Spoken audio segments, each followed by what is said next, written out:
The fastest way to kill a deal today is to try to close it. The word itself signals the end of a relationship, when today it should signal the beginning. That was Fred Copestake. In a world obsessed with quotas and pressure tactics, he's traveled the world proving that ethics and partnership aren't soft skills.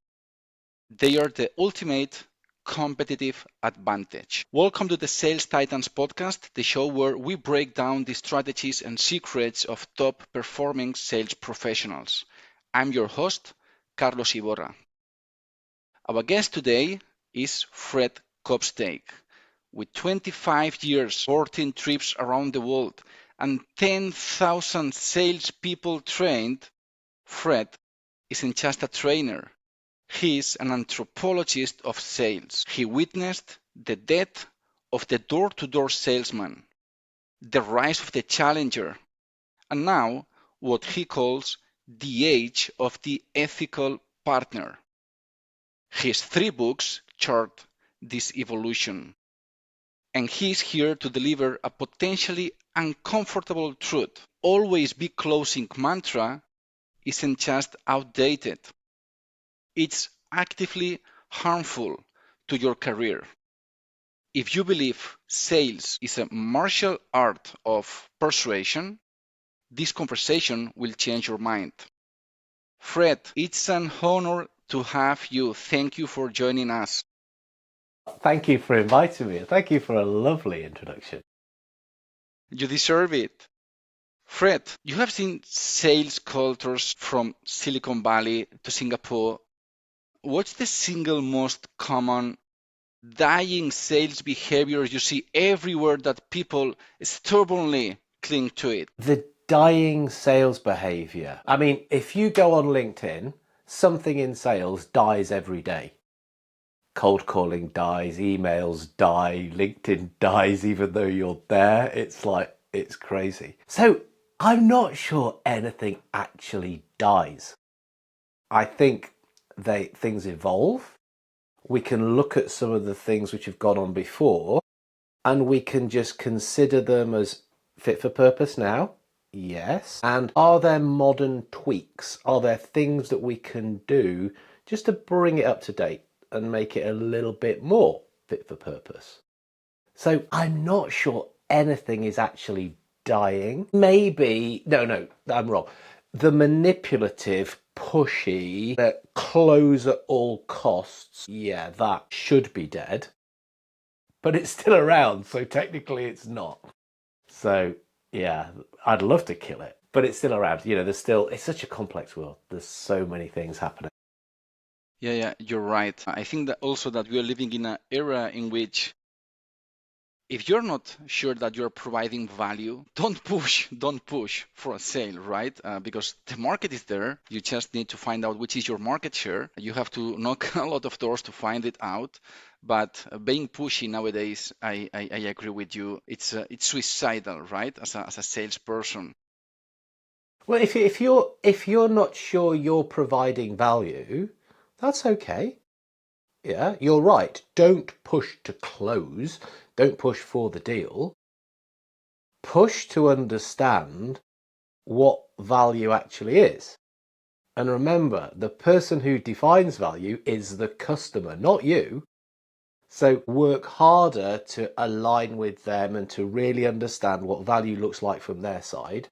So then, if we are able to deliver that, the close and the deal being won will come naturally. Exactly. Value is like beauty, it is in the eye of the beholder. Yeah. And also, it prevents salespeople from burning out using that mindset, right? Fred, you talk about partnering intelligence. Was there a specific moment that crystallized this idea for you? Um, I don't know if there was a time where I could say I was sat in this place, but I would say it's around 2018, yeah, about 2018, where I was doing some work very specifically on channel sales. And I came across this concept of partnering intelligence, PQ, partnering skills, which is the lesser known cousin of IQ and EQ, if you like. People don't talk about it as much. But I came across this and looked at these 6 elements, which have been validated and verified. A guy called Steve Dent did a lot of work around this. And I was looking at them and I was just thinking, yeah, I get this for channel, but this stuff is relevant to all selling. Because I worked across the board, all different types of sale. And I'm thinking, if you take these things and you plug them into the way you work, that you use these as your kind of foundational philosophy, you will become more collaborative, you'll be more suitable to the way in which we need to be selling today, in the direction that sales is taking. So it was around there where I came across these things, and sort of the more I thought about it, the more it just kind of became, well, yeah, this is where we need to be. So I can't say it was a eureka moment, but the realization came pretty fast, actually. And that's where I then moved into writing the book, 2019, published 2020. I think that this will be awakening call for a lot of salespeople out there, which is still believing in the volume game, because this is directly related to the quality game in sales. Fred, is there any classic closing technique that now loses deals instead of winning them? Potentially all of them. You could try to do the wrong thing at the wrong time, and it doesn't really matter what the technique is, it's going to fall flat. It could be one that's actually quite good. A direct close. Do you want to do business together? Yeah, is a great technique, but at the wrong time, it won't work. The thing that I came across, and I on my own podcast, I interviewed a guy called James Muir, who has written a book called The Perfect Close. Do you know James? Absolutely. Try to get James on the podcast. He's a great guy. Great guy. Course. But I'm gonna steal all his thunder by telling you about this close. The way that he says we ask the question, and it works a treat, it's perfect. He'll give you the numbers on it. Is the language pattern is, does it make sense for us too? And then you put in what the next step would be. So you use this at every stage of the sale when it's clear to you and hopefully clear to the other party what that next step should be. So you don't have to worry about all the other techniques and questions and this stuff. Some of it's a little bit sneaky. That works nicely because it's focusing on, have we established what next step is? Yeah, right. Well, let's check if they see this. And if they say no, it's like, well, what do you think it is then? You don't need all the stuff. And when I first started training, part of the training was like 30 closes that people had to learn. It was nonsense. I cut it down to 5, which is still a little bit stupid. Perfect close is nice. Absolutely. And this comes back to the natural flow of sales, right? So actually, do you know in the opening, when you said always be closing is dead, actually it's live and kicking because we're always looking to move to the next logical step and get that commitment. I know what you mean though. It's that mentality, I'm a tiger, I'm going to go in for the kill. Yeah, that's what you were saying, and I agree, that is dead. We do not need that. Fred, what is collaborative selling? So we've started to touch on this, the kind of the evolution of sales. And if you look, the 80s was very much about the kind of the close era. And then in the 90s was where consultative selling became very popular. Yeah, so we ask questions to understand the customer. Where are they now? Where do they want to be? What is the impact of that difference? That's a good solid basis. In the noughties, that's where value-based selling, so really understanding what the value would be for the customer, now that came into play. Still relevant. In the tens, I was talking about sales stature, so like the kind of positioning yourself as the person that people want to go to because you clearly understand the industry. So it's using social media and all these things available to us. So the next step, the collaborative selling piece and where the partnering skills come into play, it's taking this, but being very deliberate in thinking like a partner, now whether it's a formal alliance or not, so that we're alongside the customer. We are working on problems together. We're trying to collaborate, co-create, and understand things that we can sort out because we both get benefit from that. There is mutual gain. You win, I win. Yeah. Your success is my success is another good mindset for a collaborative seller. That's where I've seen sales shifting to. And those that take that way of thinking and plug that into the way they work, they're the ones who will be most successful. How do we do it? It's back to think like a partner. It's a mindset thing to begin with. Yeah, I'm not in here trying to push something at somebody. I don't want to sell to them. I want to work with them and focus in on the problems they have that we can sort together. So how do we do it? All the elements of sales start to get affected. Right opportunities, right? You pick the right sort of opportunity, the right ICP that you can bring some value to, potentially.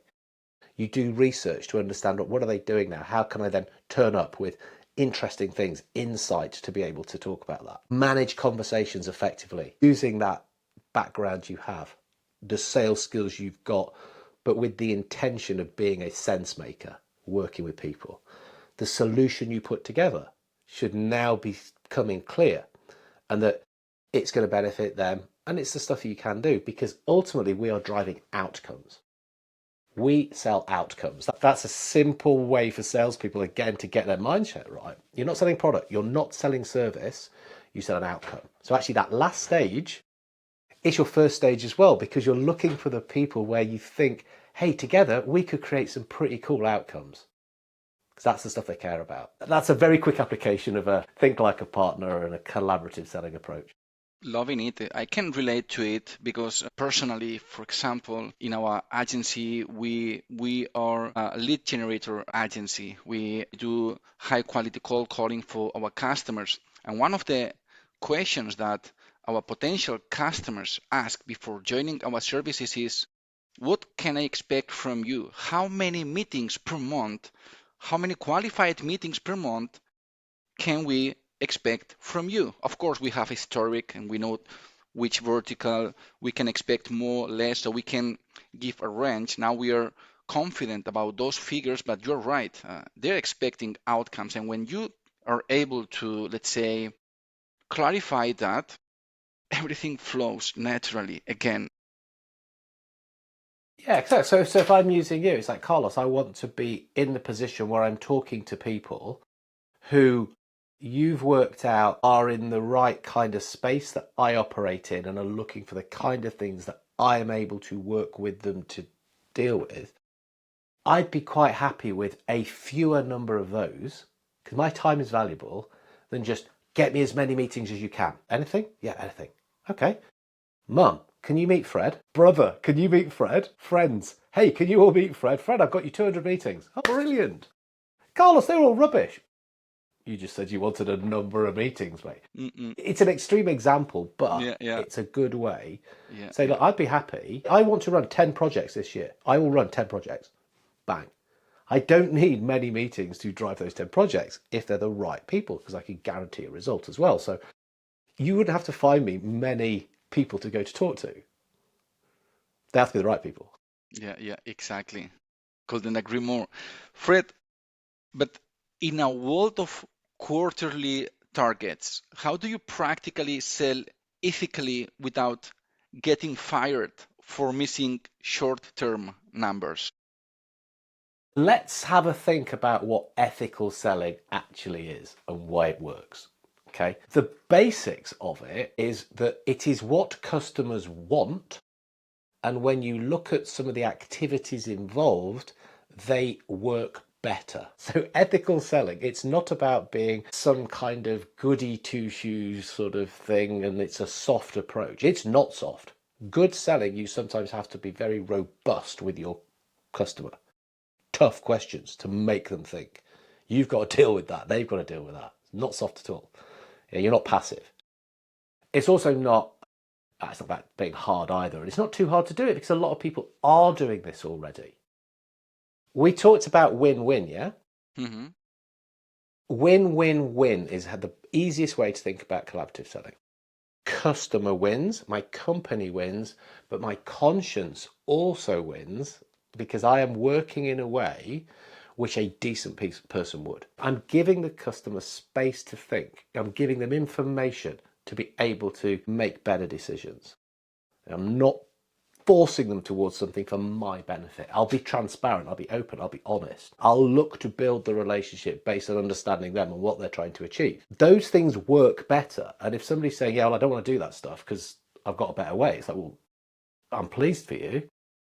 I would disagree that it's an effective way to work. So, hey, look, I probably can't change your mind. I'm not even going to try to, because there's plenty of people that agree with that way, and I can talk to them instead.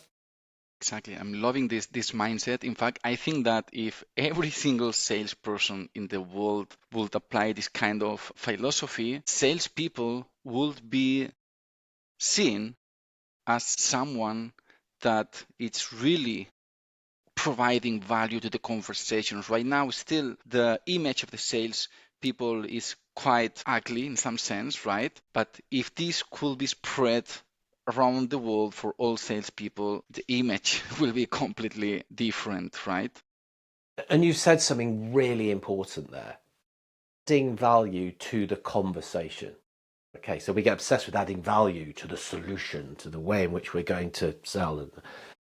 As a salesperson and the stuff that we have an influence over, goal, our sort of little target should be that somebody leaves a call, leaves a meeting saying, oh, it was a really good meeting. That helped me, that. That person helped me get my head around something. I understand something better because of the chat that we've had there. That was awesome. I'm looking forward to speaking them again. It's worth my time. Rather than this person rocked up and they were like a website. I've seen their website. I don't need someone to talk me through it. I've seen all their competitors as well. So actually I know more about this stuff than they do. So it's that level of conversation we have. That was valuable. We can be valuable in the moment. And we can do it in a way which isn't pushy and that we're comfortable. And actually we're a lot happier doing that. Our motivation then raises because we're aligned to ourselves as people and the way we work, and a whole bunch of good stuff happens. Absolutely. And I love that, Fred, because I think that the salesperson, as you said, on each interaction with the customer or potential customer, has the duty to leave the counterpart, the other person, in a better position than they were before, with more knowledge, with better perspective, whatever, right? So this is where you start generating this kind of connection that at the end will make things happen as well. So if I tell them all about my product, then they're in a better place because they have more knowledge. Maybe not, Fred. Not what I meant. No, but that's how some people will think. I've educated them. Yes, okay, we can't argue you gave them a little lesson, but is that lesson valuable? Did they need to know about your product? Or would it have been more valuable to concentrate on the problem that they have, how they could start to deal with that, and maybe your product, your service helps with that? I know which of those conversations I would prefer to be on the receiving end of. Yeah. 100%. People who help me make sense of stuff with my simple little mind, I find very valuable. I love to be speaking to them. Exactly. So let's go for the definitive judgments on the future of the sales profession. Fred, will AI make sales more ethical or less? More, because AI affords us the opportunity to understand customers better than we ever have. We can go a lot deeper, a lot faster. We can turn up better prepared, and so we can do a better job with them to help them make sense of things. Yeah, go back to what we've said. So if you're using it right, absolutely, it will make it more. Some people will use it in a way which makes it less, because they will just be cranking up the volume, smashing out generic stuff that looks as though it's personalized, and that won't help. But I'm glass half full. I'm going with the people who are using it well and good. So more. If you use it right, it adds up. What's one common sales KPI that incentives the wrong behavior? Probably, I think we've touched on it already, number of meetings. Number of meetings, more meetings, more meetings, more meetings. I understand why people look at it. It's an easy thing to measure, and in some ways, yes, it is a number game. But like our silly little example, yeah, I'll get all the friends to like book a meeting with you. There you go, achieve a goal. Number of dials, here, bring the speaking clock. Exactly. It is not the same a meeting than a qualified meeting, right? This is something that we push a lot of effort in our team. So, can you complete this sentence? The sales rep of 2030 will look more like a than a salesperson. Human. Good one.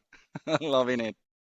No, look, I know there's a lot of that kind of chat going around, but yes, there will be a lot of tech power around which they can augment themselves and make themselves better. But if we're doing this at the expense of the human skills, where for a complex and sophisticated sale, we have to talk to other human beings, those skills, those people call them soft skills, I don't know if they're soft, and the ability to connect with other humans will become invaluable as more and more people hide behind tech and can't even speak to each other. Curious because our, let's say, our mantra, our way of doing in our company is human cold calling. We put a lot of emphasis in that word. Fred, I know that you have a lot of options, especially the ones that you have written yourself. Which would be the best sales book to level up our sales game? Well, clearly mine, yes, you're correct. And a very perceptive person. I tell you one that I refer to quite a lot at the moment. So I refer to James, the Perfect Close, but there's one that the guys from my sales coach have written. Well, they've written two, but the first one, problem prospecting. I really like that at the moment. I'm leaning heavily into it. You know, where rather than ringing up and saying we, and you know how brilliant you are, and literally saying stuff that people have, well, probably heard a million times and don't care about. This encourages you to really focus in on what problems we think that the customer might have. Yeah, so it's a guess. It's an assumption. It's an intelligent guess. It's an intelligent assumption. And we use that to lead the conversation because we can show them what we know them and we can start to trigger their thinking. I think I like that at the moment a hell of a lot. And about yours, which one of them would you say is the best one? Oh, that's like asking what's my favourite child? What's my favourite cat? It's difficult. It's Is difficult. there an answer for that? I would Maybe say if maybe somebody there is was no going to answer. go to buy one, ethical selling. Ethical selling is the latest. It's got a bit more current thinking in it. It's probably easier to read. I think in the first one, I was probably a little bit too verbose. And actually, when you look at two of the chapters, they reference the two of the books anyway. So I've kind of done myself out of two of the book sales. So have a look at ethical selling. It's very current. Absolutely. Fred, this has been a masterclass in selling for this century. I have a present for you, I have to say. I will send it to you, the official helmet of Sales Titans. Okay. Oh, mate, that is superb. I love that. You will receive it in your home. So thank you for giving us a map to not just selling better, but to be better in the profession. This is the level of thinking we champion here, right? So listeners, if this vision of sales resonates with you, follow Sales Titans on YouTube and LinkedIn to dive deeper. And if you are looking to outsource your cold calling with an ethical and high quality approach, visit Sales Titans Agency. Fred, it's been a pleasure. And for everyone seeing this, remember, sell or die. Thank you, Fred. Thank you, Carlos. Muchas gracias, amigo. Bye.